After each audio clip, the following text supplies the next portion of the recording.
வாழ்வில் முன்னேறி போகும் அனைவருக்கும் என் அன்பார்ந்த வணக்கங்கள்.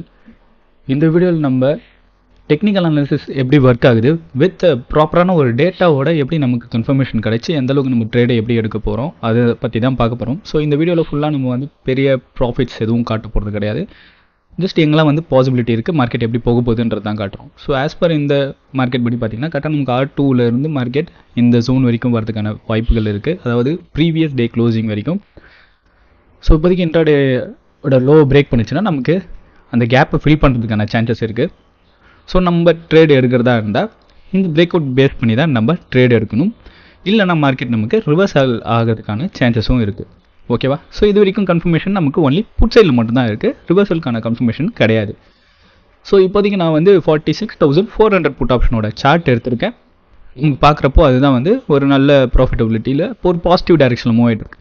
ஸோ சப்போஸ் ட்ரேட் எடுக்கிறதா இருந்தால் நம்மளோட ஜோன்ஸ் வந்து இந்த லெவல்ஸ்லாம் தான் இருந்திருக்கணும். ஸ்டாப் லாஸும் இந்த லெவல்ஸில் தான் இருக்கும் கரண்ட் மார்க்கெட் ப்ரைஸில் இருந்து.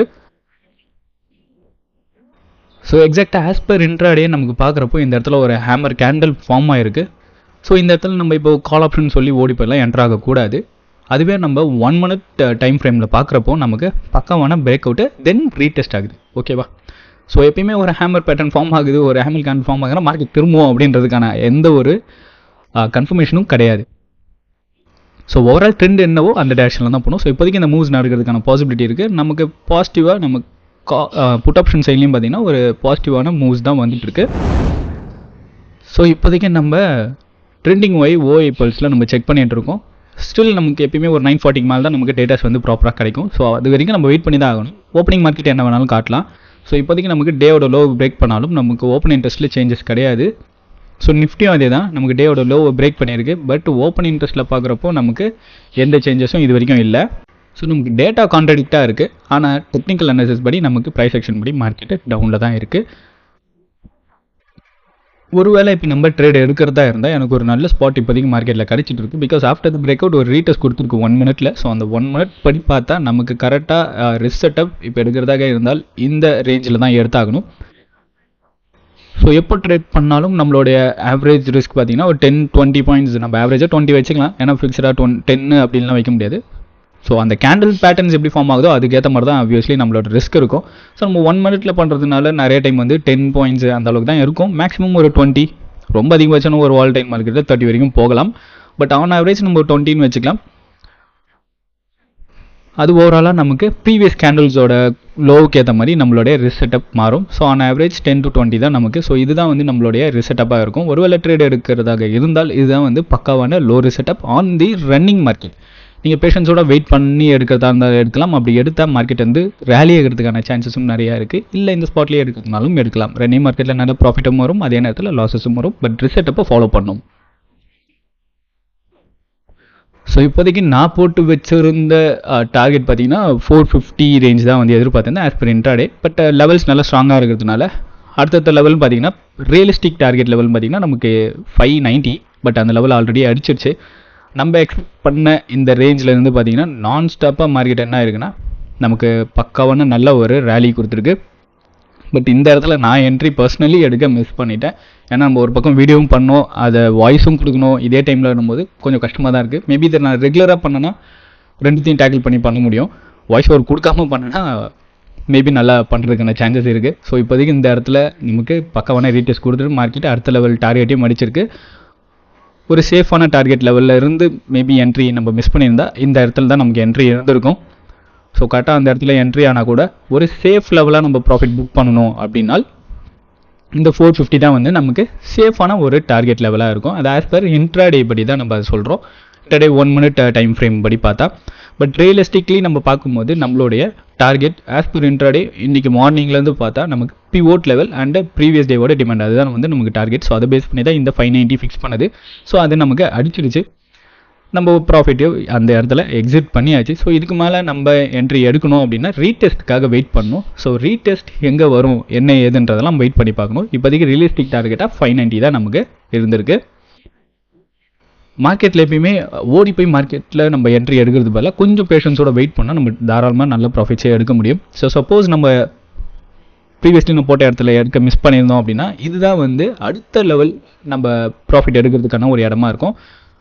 பேங்க் நிஃப்டி சார்ட் படியும் சரி, நமக்கு ஆப்ஷன் சார்ட் படியும் சரி, 300 பாயிண்ட் நம்ம எடுக்க வேண்டிய இடத்துல நம்ம 300 பாயிண்ட் ஆப்வியஸ்லி எடுக்கலை. ஆனால் அந்த அளவுக்குலாம் கேப்சர் பண்ண முடியாது. ஸோ ரியலிஸ்டிக்காக நம்ம கேப்சர் பண்ணக்கூடியதுன்னு பார்த்தீங்கன்னா ஒரு 200 to 220 தான் ஆன் ஆவரேஜாக கேப்சர் பண்ண முடியும். எனக்கு அரௌண்ட் 200 தான் வந்து ப்ராஃபிட்டே இது வரைக்கும் வந்திருக்கு. ஸோ திரும்பவும் ரீஎன்ட்ரி வருமா இல்லை மார்க்கெட் எந்த அளவுக்கு போகும் அப்படின்றத கொஞ்சம் நம்ம வெயிட் பண்ணி பார்த்துட்டு தான் நம்மளால் டிசைட் பண்ண முடியும். இப்போதைக்கு 80 பாயிண்ட்ஸ் நமக்கு மிஸ் ஆகிடுச்சு. ஸோ ரீஎன்ட்ரிக்காக இப்போ பேஷன்ஸாக வெயிட் பண்ணிகிட்டு இருக்கேன். ஸோ ரீஎன்ட்ரி எங்கே கிடைக்கலாம் அப்படின்றத நான் உங்களுக்கு இப்போ தெளிவாக எக்ஸ்பிளைன் பண்ணுறேன். ஸோ அதுக்கேற்ற மாதிரி தான் நம்ம பேஷன்ஸோட வெயிட் பண்ணி எடுக்கணும். ரன்னிங் மார்க்கெட்டில் என்ட்ரு ஆகி நான் நிறைய ப்ராஃபிட்ஸும் பண்ணியிருக்கேன், அதே நேரத்தில் நிறைய லாஸஸும் வந்திருக்கு. பட் எல்லாமே ப்ராப்பரான ரிசர்ட்டை பேஸ் பண்ணி தான் நம்ம ஹோல்ட் பண்ணுவோம். சும்மா ரேண்டம் ட்ரேட்ஸ் எடுக்க மாட்டோம். நீங்களும் ட்ரேட் எடுக்கிறதா இருந்தால் அப்படி தான் இருக்கணும். ஸோ பேஷன்ஸ் ரொம்பவே முக்கியம். ஒரு பேங்க் நிஃப்டின்னு வரீங்கன்னா பேஷன்ஸும் முக்கியம். அதே பேஷன்ஸ் உங்களுக்கு பெரிய லாஸ்ட்லையும் எடுத்து விடும். ஸோ ஸ்மார்ட்டாக டிசிஷன் எடுங்க. இப்போதைக்கு நமக்கு ஒரு நல்ல என்ட்ரி ஸ்பாட் கிடைக்கிது. ஸோ அந்த கன்ஃபர்மேஷன் வர வரைக்கும் நம்ம வெயிட் பண்ணணும். ஏன்னா மார்க்கெட் இந்த ஸ்பாட்லேருந்து நமக்கு டச் பண்ணிவிட்டு ஒன் செகண்ட் இந்த ரேஞ்ச் வரலாம். வந்ததுக்கப்புறம் ஒன் செகண்ட் திரும்பவும் மேலே போகலாம். ஏன்னா 500 வந்து என்னோட one of the target spot. So அந்த ரேஞ்சில் ஆக்ட் பண்ணுறதுக்கான சான்ஸ் நிறையா இருக்குது. ஸோ அங்கே கன்ஃபர்மேஷன் வந்துச்சுன்னா நமக்கு மார்க்கெட் திரும்பவும் மேலே போகிறதுக்கான சான்ஸ் நிறையா இருக்குது புட் ஆப்ஷன் பக்கம். ஸோ கொஞ்சம் நம்ம வெயிட் பண்ணி தான் பார்க்கணும். இந்த ரேஞ்சில் நமக்கு இந்த ஸ்பாட்லேருந்து மார்க்கெட் திரும்பவும் டவுன் வரதுக்கான ப்ராபபிலிட்டி நிறையா இருக்குது. ஏன்னா இது வரைக்கும் நல்லா ஸ்ட்ராங்காக இருக்குது. ஸோ அப்படி ஃபார்ம் ஆச்சுன்னா அந்த இதில் கன்ஃபர்மேஷன் வரும்போது தாராளமாக ட்ரேட் எடுக்கலாம். இல்லைனா ஒன் செகண்ட் திரும்ப அந்த செட்டப் ஃபெயில் ஆகுதுன்னா திரும்ப இந்த மாதிரி ரேஞ்சஸ்க்கு வெயிட் பண்ணிவிட்டு திரும்பவும் புட் ஆப்ஷன் பக்கமே நம்ம ஃபோக்கஸ் பண்ணி ப்ராஃபிட் எடுக்கிறதுக்கான ஒரு வழியை பார்க்கலாம். ஒருவேளை கால் ஆப்ஷன்லாம் ட்ரேடு எடுக்கிறதாக இருந்தால் ப்ராப்பரான ஒரு பிரேக் அவுட் இல்லாமல் நம்ம என்ட்ரு ஆகக்கூடாது. ஸோ நம்மளுடைய ஓப்பன் இன்ட்ரெஸ்ட்டு எந்த அளவுக்கு இருக்குது, ஓஐ சேஞ்ச் எந்த அளவுக்கு இருக்குது, ட்ரெண்டிங் ஓஐ நம்ம ஓஐ பல்ஸில் தான் பார்க்குறோம். ஓப்பனிங் மார்க்கெட்லேருந்து பார்க்குறப்போ நமக்கு ஒரு கால் சைடில் ஒரு பாசிபிலிட்டி காட்டிகிட்டு இருக்குது. ஓவரால் புட் ஆப்ஷனோட ஓப்பன் இன்ட்ரெஸ்ட் தான் அதிகமாக இருக்குது. பட் சேஞ்சஸ் நடந்துகிட்டு இருக்குது. அதே மாதிரி 940க்கு பார்த்தீங்கன்னா 940 இருந்து நமக்கு டேவோட லோவையும் பிரேக் பண்ணியிருக்கு. ப்ளஸ் கால் ஆப்ஷனோட ஓப்பன் இன்ட்ரெஸ்ட்டும் அதிகமாக இருக்குது. ஸோ பியரிஷ் சைடில் நமக்கு நல்ல ஒரு பாசிபிலிட்டி மார்க்கெட்டு காட்ட ஆரம்பிச்சிருச்சு. நான் என்னோட ப்ரீவியஸ் வீடியோ ஒன்று போட்டிருக்கேன், நீங்கள் அதை செக் பண்ணி பாருங்கள் ஓஐ பல்ஸ் பற்றி, ட்ரெண்டிங் ஓஐ. ஸோ அதை பார்த்துட்டிங்கன்னா உங்களுக்கு புரிய ஆரம்பிச்சிடும் எந்த அளவுக்கு இந்த டூல் யூஸ் ஆகும் அப்படின்றது. ஸோ பக்காவாக நமக்கு மார்க்கெட்டு நல்லாவே ஆக்ட் பண்ண ஆரம்பிச்சிருக்கு. அடுத்தடுத்த டைம் ஃப்ரேம்லேயும் நீங்கள் பார்க்குறப்போ டேவோட லோவை நமக்கு பிரேக் பண்ணியிருக்கு. ஸோ டேவோட லோ பிரேக் பண்ணிவிட்டு நமக்கு ஓப்பன் இன்ட்ரெஸ்ட்டும் பார்த்தீங்கன்னா செம்ம சேஞ்சு. இது எதை குறிக்குதுன்னா full and full bearish trend மட்டும் தான் குறிக்குது. ஓப்பன் இன்ட்ரெஸ்ட் கால் சைடில் ரொம்பவே அதிகமாக இருக்குது. அதுவே நம்ம நிஃப்டியில் போய் பார்க்குறப்பையும் காலையிலேருந்து நமக்கு என்ன தான் டேவோட லோவை மார்க்கெட்டை பிரேக் பண்ணியிருந்தாலும் கரெக்டாக 940 935 இந்த டைம்லலாம் பார்த்தீங்கன்னா கூட நமக்கு கரெக்டாக என்ன இருக்குன்னா டேவோட லோவை மார்க்கெட் பிரேக் பண்ணியிருக்கு. அதே நேரத்தில் நமக்கு என்ன இருக்குன்னா டிஃப்ரென்ஸ் இன் ஓஐயில் வந்து நமக்கு பெரிய சேஞ்சஸ் எதுவுமே கிடையாது. ஸோ இது வந்து கான்ட்ராடிக்டாக தான் இருக்குது. As per data and technicals வச்சு ரெண்டுமே பார்க்க போகிறோம் நமக்கு அப்படி தான் இருக்குது. பட் நீங்கள் கிராஜுவலி அடுத்த டைம் ஃப்ரேமில் பார்த்தீங்கன்னா அடுத்தது இன்னும் கொஞ்சம் நேரத்துக்கு அப்புறம் நீங்கள் பார்த்தீங்கன்னா உங்களுக்கு தெரியும் ஓப்பன் இன்ட்ரெஸ்ட்டில் நிறைய சேஞ்சஸ் வந்துட்டு இருக்கு. ஸோ 11 o'clock மேலே கூட நமக்கு 10 o'clock மேலே கூட நமக்கு திரும்ப டேவோட லோவை பிரேக் பண்ணியிருக்கு. ஆனால் ஓப்பன் இன்ட்ரெஸ்ட்டில் இன்னும் பேரிஷ் கூட ஒரு கன்ஃபர்மேஷன் ஸ்ட்ராங்காக இன்னும் கிடைக்கல. பட் நல்ல ஒரு சேஞ்ச் நீங்கள் பார்க்கலாம் இந்த இடத்துல. ஒரு 1 crore-லேருந்து 52 lakhs வரைக்கும் பாதி அப்படியே நமக்கு டிராஸ்டிக்காக குறைஞ்சிருக்கு. ஸோ திரும்பவும் நமக்கு எத்தனை மணிக்கு சேஞ்சஸ் நடந்திருக்குன்னா 10:35க்கு நமக்கு சேஞ்சஸ் நடந்திருக்கு. 10:35லேருந்து 10:55 வரைக்கும் டேவோட லோவை நமக்கு மாறி மார்க்கெட் நல்லாவே பிரேக் பண்ணியிருக்கு. ஹியூஜ் சேஞ்சஸும் உள்ளே வர ஆரம்பிச்சிருக்கு. ஸோ இதுலேருந்து என்ன குறிக்குதுன்னா ட்ரெண்டு தான் குறிக்கும். நல்லா நோட் பண்ணிக்கோங்க. ஓப்பன் இன்ட்ரெஸ்ட் வந்து ட்ரெண்டு குறிக்கிறது மட்டும்தான், மற்றபடி ப்ரைஸ் ஆக்ஷன் தான் ஃபஸ்ட்டு ப்ரிஃபரன்ஸு. ஸோ ப்ரைஸ் ஆக்ஷனாக நீங்கள் ஃபஸ்ட்டு ப்ரிஃபர் பண்ணுங்கள். அதில் நல்லா நீங்கள் மாஸ்டர் பண்ணுங்கள். அதில் மாஸ்டர் பண்ணிவிட்டு தென் உங்களுக்கு ட்ரெண்டிங் வாய்ஸ் இந்த மாதிரி ஓப்பன் இன்ட்ரெஸ்ட்லாம் உங்களுக்கு கை கொடுக்கும். ஸோ நீங்கள் அடுத்த லெவல் ட்ரேடிங் எடுத்துன்னு போகணும்னு நினச்சிங்கன்னா தாராளமாக நீங்கள் இதை யூஸ் பண்ணலாம். உங்களுக்கு இதோட லிங்க் கூட டிஸ்கிரிப்ஷனில் தரேன், ப்ரோமோ கோடும் தரேன், வேணும் யூஸ் பண்ணிக்கோங்க. இல்லைன்னா நீங்கள் நார்மலாக ப்ரைஸ் ஆக்ஷன் யூஸ் பண்ணி ட்ரேட் பண்ணணும். இது ஒன்லி ஃபார் கன்ஃபர்மேஷன். உங்களுக்கு பயன்படும் தெரிஞ்சால் நீங்கள் யூஸ் பண்ணிக்கோங்க. ஸோ இப்போ அப்படியே நம்மளுடைய சார்ட்ஸில் பார்க்குறோம்.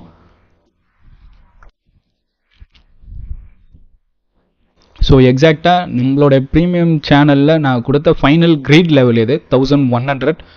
எனக்கு கரெக்டாக அந்த லெவலில் மார்க்கெட் அடிச்சிருக்கு. நல்லா நோட் பண்ணிக்கோங்க. நம்ம கால்ஸ் எதுவுமெல்லாம் கொடுக்குறது கிடையாது. ஸோ கால்ஸ் ஏதாவது கொடுக்குறோன்னு நினச்சிக்க போகிறீங்க. நம்ம கால்ஸ் கொடுக்குறது இல்லை, நீங்களாக செல்ஃபாக தான் லேர்ன் பண்ணி ட்ரேட் பண்ணோம். ஸோ எக்ஸாக்டாக நம்ம எதிர்பார்த்த மாதிரி மார்க்கெட் இந்த லெவல்லேருந்தே நமக்கு திரும்ப ஆரம்பிச்சிருச்சு. பிகாஸ் ட்ரெண்ட் வந்து நல்லா ஸ்ட்ராங்காக இருக்கிற காரணத்தினால அங்கேருந்தே நம்மளுக்கு திரும்பி இருக்குது. ஸோ எக்ஸாக்ட்லி மார்க்கெட் இப்போதைக்கு நான் எதிர்பார்த்த டார்கெட் அடிச்சிச்சு. ஒரு பிரேக் அவுட் தான் மார்க்கெட்டிங் நிறையவே போகலாம். பட் என்னை பொறுத்த வரைக்கும் இதுவே நான் எக்ஸ்பெக்ட் பண்ணதை விட பெரிய லெவல் டார்கெட்டு. அந்த இடத்துல பிரேக் அவுட் கொடுத்தாலும் ரிஜெக்ஷன் வந்ததுனால நம்ம எக்ஸிட் ஆயாச்சு. நம்ம எதிர்பார்த்த லெவலில் நமக்கு ப்ராப்பரான ஒரு கன்ஃபர்மேஷனும் வந்திருக்கு. நீங்கள் பார்க்கலாம், கரெக்டாக மார்க் பண்ணியிருக்கேன் உங்களுக்கு. ஸோ எக்ஸாக்டாக இந்த ரேஞ்சில் இருந்து மார்க்கெட் என்ன ஆயிருக்குன்னா நமக்கு கன்ஃபர்மேஷன் 1 minute வந்திருக்கு. ஸோ சூப்பரான கேண்டில், தாராளமாக எடுக்கலாம். அங்கே ஒரு 20 points ரிஸ்க் இருந்தது ஆப்வியஸ்லி. தென் திரும்பவும் பார்த்தீங்கன்னா டேவோட ஹையை நமக்கு பிரேக் பண்ணிவிட்டு 1 second நமக்கு என்ன ஆயிருக்குன்னா ரீடெஸ்ட்டும் ஆயிருக்கு. இந்த இடத்துலலாம் பேஷன்ஸாக வெயிட் பண்ணி தான் ஆகணும். இல்லைனா ப்ராஃபிட் புக் பண்ணிவிட்டு வெளியே வந்துடலாம். நீங்கள் வந்து எல்லாரோட கம்பேர் பண்ணியெல்லாம் ட்ரேட் எக்காரணத்தை கொண்டும் பண்ணாதீங்க. ஏன்னா ஒவ்வொருத்தங்களுக்கு ஒரு ஸ்ட்ரென்த் இருக்குது, ஒவ்வொரு வீக்னஸஸ் இருக்குது. அதை ஃபைன் பண்ணி அதுக்கேற்ற மாதிரி ட்ரேட் பண்ணுங்கள். ஸோ ஸ்டைலை காப்பி அடிக்காமல் மெத்தட்ஸை காப்பி அடித்து ட்ரேட் பண்ணுங்கள். அதுதான் வந்து என்றைக்குமே புத்திசாலி தரும். So as per bank Nifty chart நமக்கு பக்கவாக நான் ஸ்டாப்பாக பிரேக் அவுட் கொடுத்து தான் மார்க்கெட் வந்துட்டு இருக்கு. ஸோ அடுத்ததான் இந்த லெவலுக்கு வரதுக்கான ப்ராபபிலிட்டி இருக்குது. இன்றைக்கி இந்த லெவலுக்கு டெஸ்ட் பண்ணலாம், நிறைய சான்சஸ் இருக்குது. அடுத்த லெவலாக இதுதான். ஸோ அடிக்காமலையும் போகலாம், அது நமக்கு தேவையில்லாத விஷயம். நம்மளை பொறுத்த வரைக்கும் ஒரு ப்ராஃபிட்டபிலிட்டிக்கு மார்க்கெட் நல்லாவே வந்துருச்சு. ஸோ அந்த இடத்துல நம்ம புக் பண்ணிட்டு எக்ஸிட் ஆகணும். ஸோ என்னை பொறுத்த வரைக்கும் 45,000 வந்து நல்ல ஒரு சைக்காலஜிக்கல் லெவலாக இருக்கும். 45,000 to 45,900 ஒரு நல்ல லெவலாக இருக்கும். ஸோ இந்த 900 பிரேக் பண்ணுது அப்படின்னா மார்க்கெட் இன்னும் ஒரு பெரிய ஃபாலுக்கு போகிறது கூட ஆச்சரியப்படுறதுக்கு இல்லை. ஏன்னா 43,000 போய் மார்க்கெட் அடிக்கலாம். 44,300 அடிக்கலாம். ஸோ நம்மளை பொறுத்த வரைக்கும் நம்மளுடைய டார்கெட் ஹிட்டு. ஸோ இந்த மார்க்கெட்டில் ஒருவேளை ரேலியெல்லாம் மிஸ் பண்ணியிருந்தீங்க அப்படின்னால் வந்து எப்பயுமே வருத்தப்பட வேணாம். ஏன்னா எல்லாருக்கும் எல்லா ஆப்பர்ச்சுனிட்டியுமே உடனே கிடச்சிடாது. ஒரு ஏஜ் டு ஏஜ்லாம் கேப்சர் பண்ண முடியாது. ஸோ இந்த மார்க்கெட்டில் பார்த்தீங்கன்னா நமக்கு அரௌண்ட் மார்க்கெட் ஆல்மோஸ்ட் வந்து ஒரு 1000 points போகிறதுக்கான ப்ராபபிலிட்டி நிறையா இருக்கு இல்லையா. ஸோ அதில் நீங்கள் எவ்வளோ கேப்சர் பண்ணிக்கலாம்? ஒரு 300 கேப்சர் பண்ணிக்கலாம், 100 கேப்சர் பண்ணியிருக்கலாம், இல்லை ஒரு 200, 300 முடிஞ்ச அளவுக்கு இப்போ ஹோல்ட் பண்ணி நீங்கள் 1000 கூட கேப்சர் பண்ணலாம். பட் இன்னொருத்தவங்க அதை கேப்சர் அதிகமாக பண்ணுறாங்க அப்படின்ட்டு நீங்கள் அவங்க கூட கம்பேர் பண்ணி உங்களை நீங்கள் தாழ்த்திக்காதீங்க எப்பயுமே. ஸோ மார்க்கெட்டில் ரியலிஸ்டிக் டார்கெட்ஸ்னு இருக்குது. ஸோ அந்த லெவலில் புக் பண்ணுங்கள். திரும்ப ரீஎன்ட்ரிக்கு ஆப்பர்ச்சுனிட்டி கிடைச்சால் அங்கே என்ட்ரி ஆகி பேஷன்ஸோட ஹோல்ட் பண்ணிங்கன்னா மேபி நல்ல ப்ராஃபிட்ஸ் வரதுக்கான வாய்ப்பு இருக்குது. With proper risk setup. நீங்கள் ட்ரேட் எடுக்க அன்றைக்கெலாம் எனக்கு வந்து பெருசாக தான் போகணும்னு எதிர்பார்க்கக்கூடாது. ஸோ இந்த லெவல்லாம் பார்த்தீங்கன்னா நமக்கு ரீஎன்ட்ரிக்கான ஒரு opportunity with proper risk setup. அதை தான் கீழே லைனாக மார்க் பண்ணுறேன். ஸோ திரும்பவும் நீங்கள் ஒரு வேலை என்ட்ரிலாம் எடுக்கிறதா இருந்தால் அங்கெல்லாம் எடுத்துருக்கணும். திரும்ப எல்லா இடத்துலையும் என்ட்ரி எடுத்துகிட்டே இருக்கணும்னு அவசியம் கிடையாது. ப்ராப்பரான இடத்துல என்ட்ரி எடுத்து அதுக்கேற்ற ரிஸ்க் செட்டப்பை மேனேஜ் பண்ணணும். அங்கே ஸ்டாப் லாஸ் அடிக்கலாம், அடிச்சதுன்னா அடுத்த லெவலுக்கு நம்ம வெயிட் பண்ணி உள்ளே என்ட்ரி ஆகணும். ஸோ இதுதான் வந்து என்றைக்குமே புத்திசாலித்தனம். அதை நீங்கள் மறக்காதீங்க. குதுமைப்பாக நீங்கள் ஹோல்ட் பண்ணிகிட்டே இருந்தீங்கன்னா நீங்கள் என்றைக்குமே ப்ராஃபிட்டுன்ற ஒன்றை எடுத்து க்ளோஸ் பண்ணிகிட்டே இருக்க முடியாது. மேபி 1-2 நாள் வரலாம், அது கன்சிஸ்டண்ட்டாக உங்களுக்கு வரும்ன்றதுக்கு எந்த ஒரு கேரண்டியும் கிடையாது.